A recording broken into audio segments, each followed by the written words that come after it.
akan bahas mengenai gimana caranya bisa kerja di LPS. Soalnya ini topik yang kayaknya emang udah Hangat ditunggu-tunggu banget, ya. bener banget. Kira-kira ada rekrutmen apa aja sih di LPS tahun ini?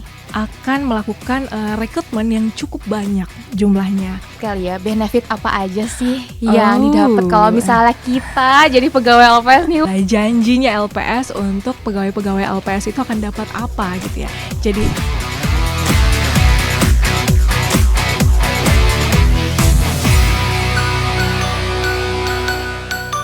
Halo sahabat LPS, apa kabar semuanya? Semoga kalian semua dalam keadaan baik ya.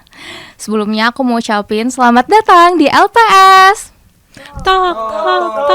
Wow, heboh dong ya gak sih? Di episode ketiga LPS kali ini, kita bakalan obrolin sebuah topik yang gak kalah seru nih dibandingkan dengan episode-episode sebelumnya. Di episode kali ini kita akan bahas hal yang paling dinanti-nanti banget nih sama sahabat LPS. Topik ini sering banget ditanyain sama sahabat LPS baik melalui DM maupun kolom komentar di media sosialnya LPS. Sebelum aku spill, kita akan ngobrolin apa hari ini? Kita kenalan dulu yuk. Kan kata orang juga tak kenal maka tak sayang. Kenalin, aku Anindya, pelaksana humas di LPS.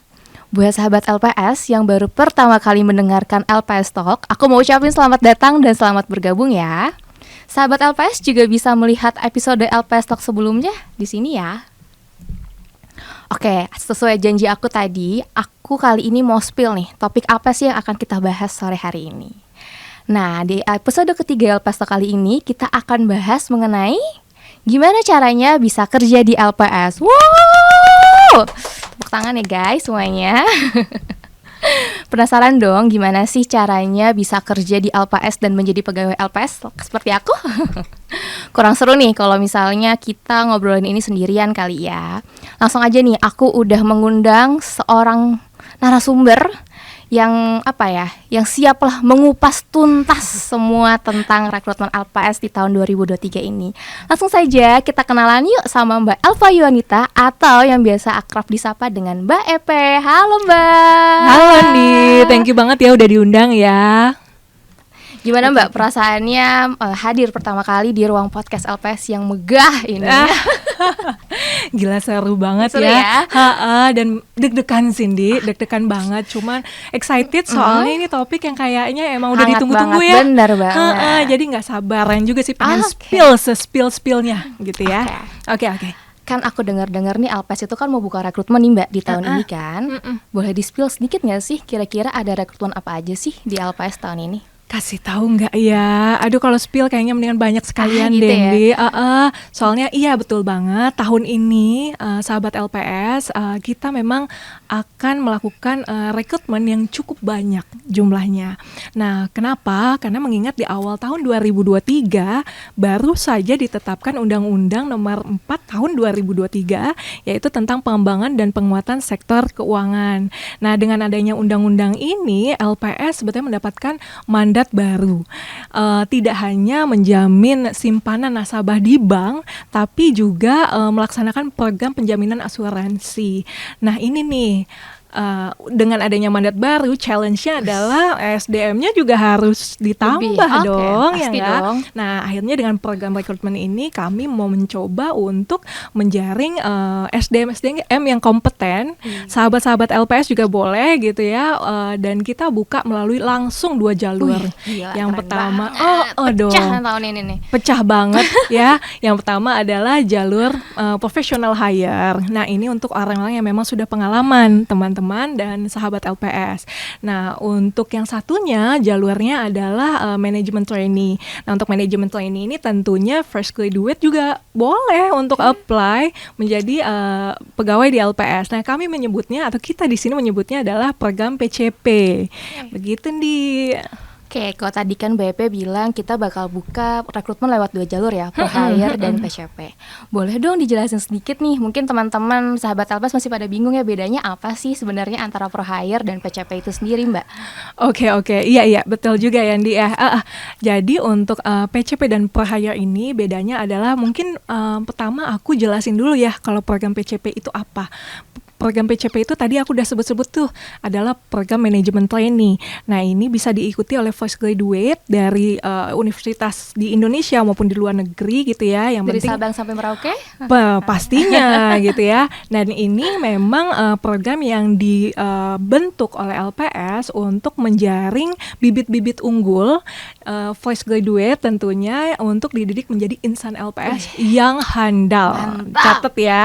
Nah, tentunya dengan program PCP ini ketika teman-teman bergabung nanti akan ada program pendidikan selama 1 tahun. Nah, ini yang membedakan dengan per hire. Kalau per hire kan layaknya professional hire pada saat terjun ke LPS kita udah langsung interaksi dengan pegawai-pegawai yang sudah punya pengalaman gitu. Jadi diharapkan dari per hire dan PCP ini saling melengkapi untuk membawa LPS jadi lebih baik pastinya gitu.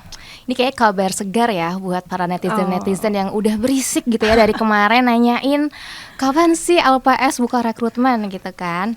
Nah, aku mau tanya juga nih Mbak, rekrutmen ini tuh sebenarnya bisa untuk semua jurusan atau gimana sih? Iya. Ini bagus banget nih. Jadi karena kita buka 2 jalur, pastinya jadi akan lebih luas ya kesempatannya untuk sahabat LPS. Untuk yang per hire, tentunya sahabat LPS bisa apply sesuai dengan kebutuhan untuk masing-masing posisi itu sendiri. Nanti bisa dicek ketika sudah ada pengumumannya. Sebentar lagi Nindi, siap-siap ya sahabat LPS. Iya dong. Nah, sedangkan untuk yang PCP ini sebenarnya terbuka hampir untuk semua jurusan, mulai dari ekonomi, hukum, teknik, hubungan internasional, statistik, are welcome to apply gitu. Jadi banyak ya yang boleh apply. Banyak banget. Oke, tadi kan kita udah tahu ya bahwa ternyata banyak banget jurusan yang bisa apply nih di sini. Tapi aku mau lebih teknis lagi mungkin ini ya. Kalau misalnya nih sahabat LPS gitu mau coba apply, itu syaratnya apa aja sih Mbak? Ada batasan umurnya nggak sih kira-kira? Oke.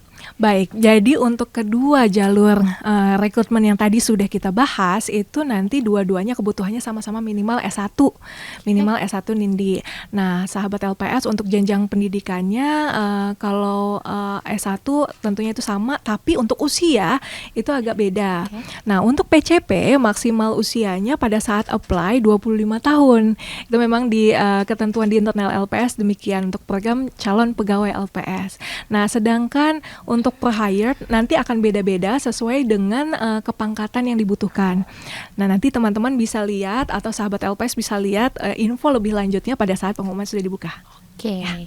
Nah, kalau misalnya nih sekarang misalnya sahabat LPS mau apply nih, kira-kira tuh tahapan seleksinya ada apa aja sih Mbak? Biar maksudnya kan teman-teman juga mungkin bisa prepare ya dari sekarang ya. Iya, pastinya. Betul banget. Kita mesti siapin untuk tahapan seleksinya itu apa aja gitu ya. Nah, kalau untuk seleksinya kurang lebih sama antara per hire dengan PCP. Walaupun mungkin nggak sama-sama persis ya. Sebagai gambaran aja untuk tahapan seleksinya itu kita ada pertama seleksi administratif itu sudah pasti. Kemudian nanti kalau misalnya lolos di administratif maka akan lanjut ke tes potensi akademik. Kemudian kita ada psikotes, kemudian ada TOEFL atau tes bahasa Inggris. Kemudian ada interview juga dengan LPS, dengan user. Dan akhirnya nanti ada medical check up juga nih. Nah, itu sih kurang lebih gambarannya ya untuk kedua jalur rekrutmen tadi.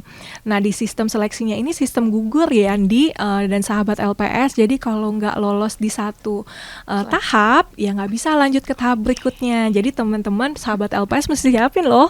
Oke nggak? Tuh dengerin, ada sistem gugur ya sahabat LPS. Jadi nih karena udah di-spill tahapannya apa aja, teman-teman udah bisa langsung deh nyicil dari belajar, langsung deh beli tuh buku-buku di toko buku gitu ya, belajar TPA, belajar bahasa Inggris dan sebagainya ya. Oh ya Mbak, aku juga mau tanya nih, apa sih dan maksudnya kenapa ya kok teman-teman tuh harus join gitu di LPS?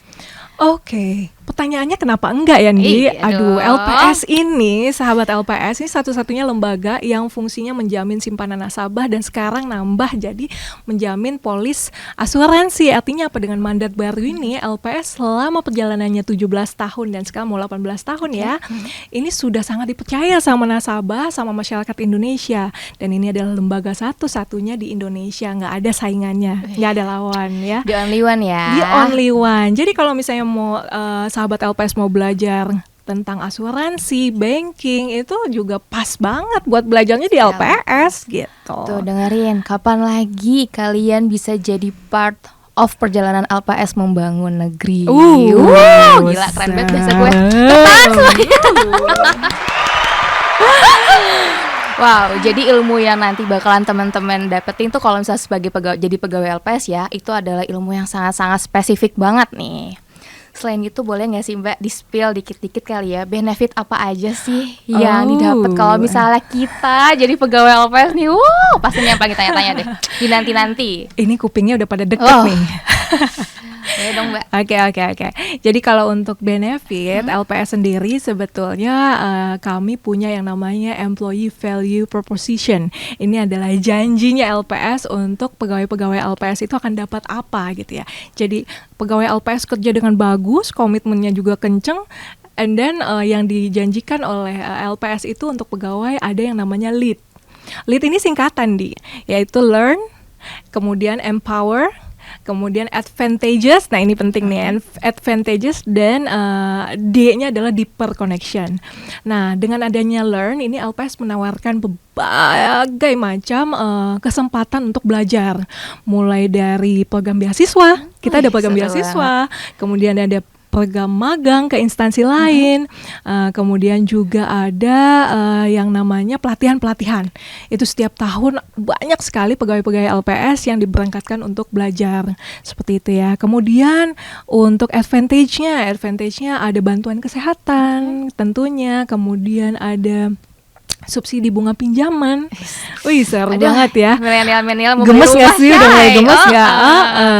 Nah untuk empowernya kita ada succession plan, career path yang bagus, kemudian juga ada penugasan di dalam dan maupun di luar negeri. Kita punya channel untuk menukar pegawai ke LPS atau deposit insurance di luar negeri juga program secondment gitu ya Mbak. Betul, secondment program itu juga salah satu cara untuk empower seperti itu. Nah kemudian apa sih untuk deeper connection-nya gitu ya, kita juga ada program untuk employee engagement.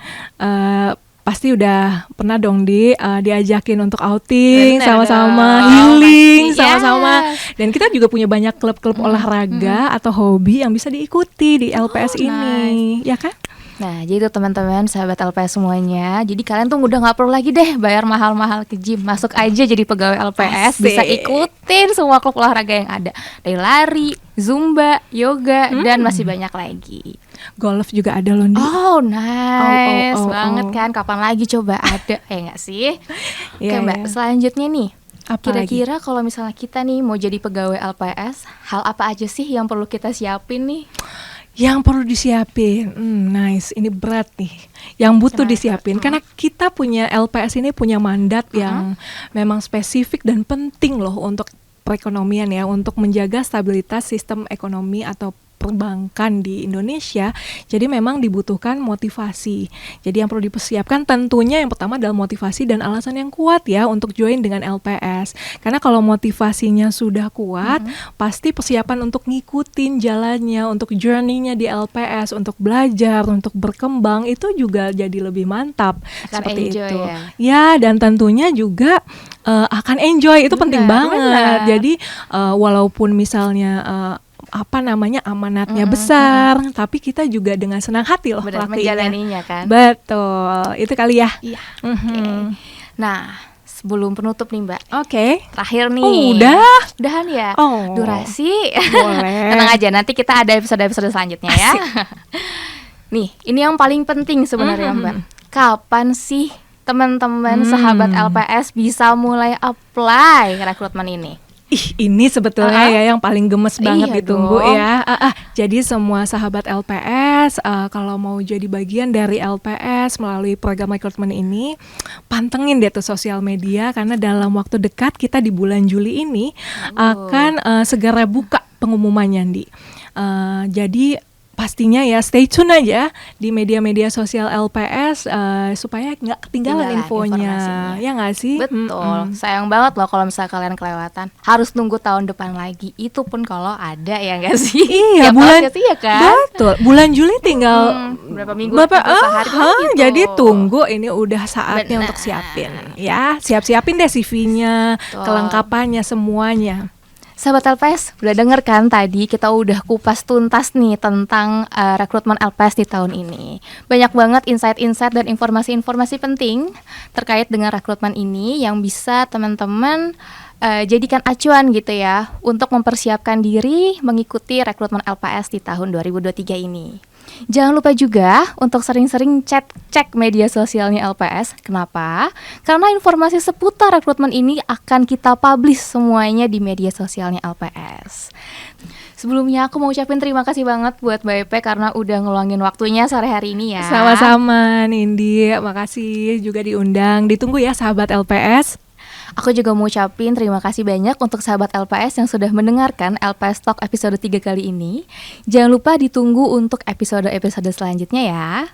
Dan aku juga mau ngucapin satu pesan sponsor nih. Jangan lupa untuk follow media sosialnya LPS di bawah ini ya. Sampai jumpa di LPS Talk berikutnya. Bye-bye. Bye-bye.